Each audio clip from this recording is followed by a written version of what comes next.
Hey guys, happy 2022, new year, new videos. In this video, I'm doing a three-way comparison between three excellent f2.8 zoom lenses for Sony APS-C. We have the brand new Sigma 18 to 50 millimeter, the Sony 16 to 55 millimeter, and the Tamron 17 to 70 f2.8. If you are looking for one lens that does everything, that is a kit lens replacement, that offers all of the performance with little to no sacrifices, one of these lenses is probably what you need to get. So let's jump into it. The first thing that I want to talk about is dimensions. Even though these three lenses cover effectively the same focal length at f2.8, there is a significant difference in size and weight. The Sony was remarkably small when it was released a few years ago, but the Sigma is on another level. It is 286 grams, which is just about half of the 490 grams of the Sony and 526 grams of the Tamron. Overall length is much shorter as well. The real takeaway is this: you are going to be using these lenses on small APS-C camera bodies, so the size does make a difference. The Tamron makes for a bit of a bulky setup, the Sony makes for a manageable setup, and the Sigma makes for a compact and easy to travel with setup. And that is important because I've said this in videos in the past, the best camera is the one that you have with you. I've owned this Tamron for a year and a half, maybe a couple of years now, and I've only owned the Sigma for about 3 months, but I've already used the Sigma more than I've used my Tamron, just because of the size difference. Smaller camera lens, smaller camera body, I tend to take that with me places versus a larger lens. That's just me though. In terms of build quality, all three of these lenses are excellent. If I had to rank them, the Sony G takes the top spot. It feels refined, well put together with good materials. It has by far the smoothest zoom ring, an autofocus manual focus switch, and a focus hold button, which is nice. Second place, I think the Sigma is great. I am constantly surprised with how they have managed to make this little lens feel so high-end even though it is so lightweight. The zoom ring is great, although it doesn't have any special switches or buttons on it. Now the Tamron is third, but still is no slouch. It just feels like most other Tamron lenses on the market. I mentioned this in my Tamron 28 to 75 G2 review, but the new materials Tamron is using on their newest models are better than these. And if Tamron does update this lens in the future to a G2, I'm sure it will be up there with the Sony in terms of build quality and feel. The Sony and the Tamron are fully dust and moisture resistant, while the Sigma is only partially resistant, as it only has a rubber gasket around the rear mount and nothing else. All three of these lenses have excellent autofocusing systems. They are fast and silent. There really isn't much of a difference between them in terms of speed or noise. In terms of performance, based on me using all three of these lenses over the past few months to make these YouTube videos, I would rate the Sony as the most accurate, the Sigma second best, and the Tamron has rare occasions where it does hunt a little bit or loses track of a subject for a brief second before grabbing it again. But the difference is small enough that I don't think it's worth weighing in your decision making. All three do not disappoint for photography and video work in terms of autofocus. Now, in terms of differences, there are a few things that each lens brings to the table. The Sony is a refined lens with a button and a switch. It is the widest on the wide end at 16 millimeter, and that does make a difference. The Tamron gives you 70 millimeters on the telephoto side, which is significant, and that is why this lens is longer than the others. Also, this is the only lens here with built-in optical stabilization, which does help with photography, especially on the more telephoto end. And the Sigma's trick up its sleeve is its ability to minimum focus insanely close. Here is the Sony's minimum focus, and here is the Sigma's minimum focus.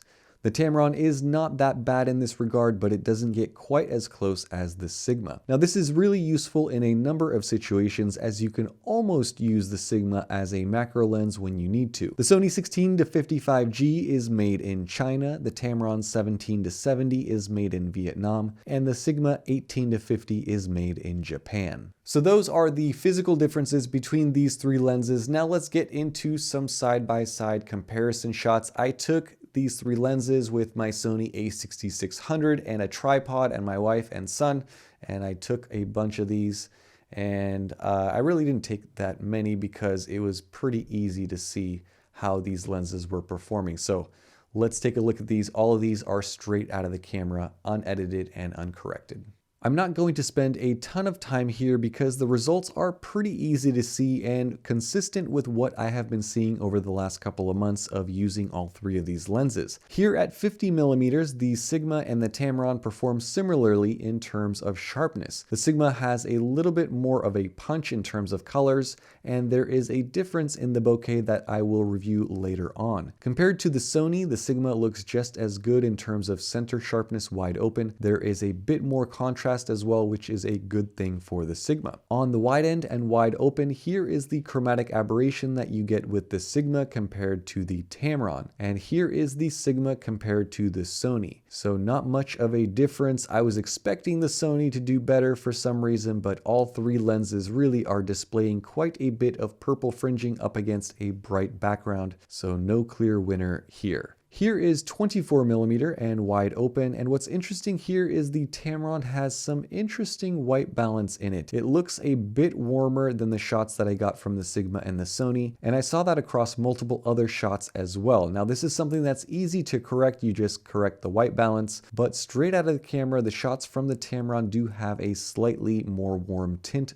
to them. Now you can see this here at 35mm wide open. In this case, it does make the portrait look a little bit nicer, but again, sharpness between the Sigma on the left and Tamron on the right is identical in my eyes. Going to the Sony, again, it's nice and sharp here, and you can see that the colors are a very close match between the Sigma and the Sony. Okay, so let's talk about bokeh.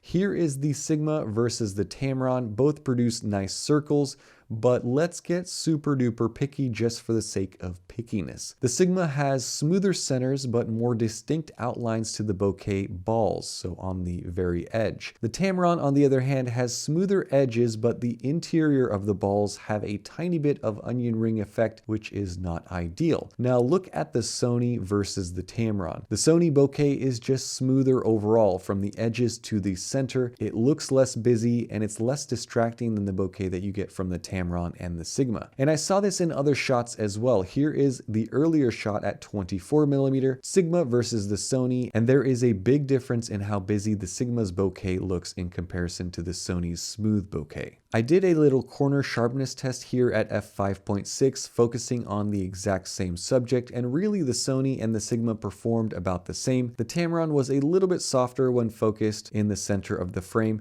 but when you stop these lenses down to f8, they are excellent in terms of sharpness in the corners and on the edges. Okay, so optically, there is not a huge difference between these three lenses from my comparison shots, and really using these lenses over the last couple of months, there's not a big difference. There really isn't, if I'm honest. I can get very nitpicky with them, and there are some differences, such as the colors between the Sony and the Sigma match, whereas the tint on the Tamron is a little bit more warm, and the bokeh is smoother on the Sony and not as smooth on the Sigma and the Tamron.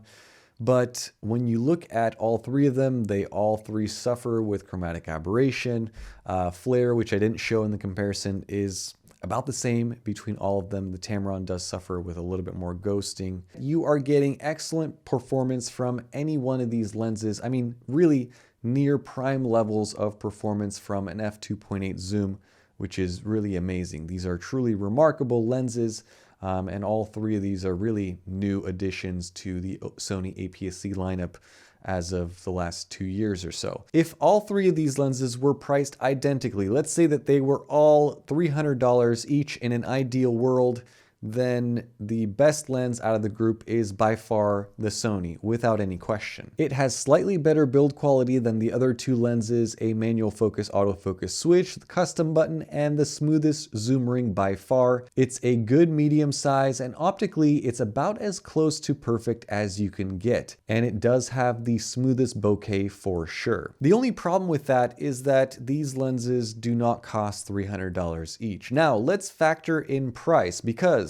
the Sony currently is $1,400 US. These are current Amazon prices as of today, January 6, 2022. The Tamron is a whopping $800, which is significantly less than the Sony, so it's quite a deal in that regard. And the Sigma is $520 as of today, which is kind of crazy to think that all three of these lenses are about the same focal length, all f2.8, all perform about the same, but the Sigma for some reason is basically a third of the price of the Sony. And I'm just going to say this here, there really isn't anything to justify spending 3 times the price on the Sony 16-55G when optically you get essentially the exact same performance from the Sigma. Is smoother bokeh really worth an extra $900? I guess that question is up to you. Apart from maybe going from the Tamron to the Sigma for the size and weight savings, there really isn't a compelling reason to move from one lens to another. However, if you do not own any of these lenses and you are shopping for that one lens that will do everything well, then it's a bit of a no-brainer decision. Get the Sigma. When you look at what you are getting as far as bang for buck, APS-C in terms of performance is unrivaled. And when you look at specifically zoom lenses, zoom walk-around lenses with this Sigma 18-50, as far as bang for buck, it is the unrivaled lens out of this group. And that is why it is the one that I recommend.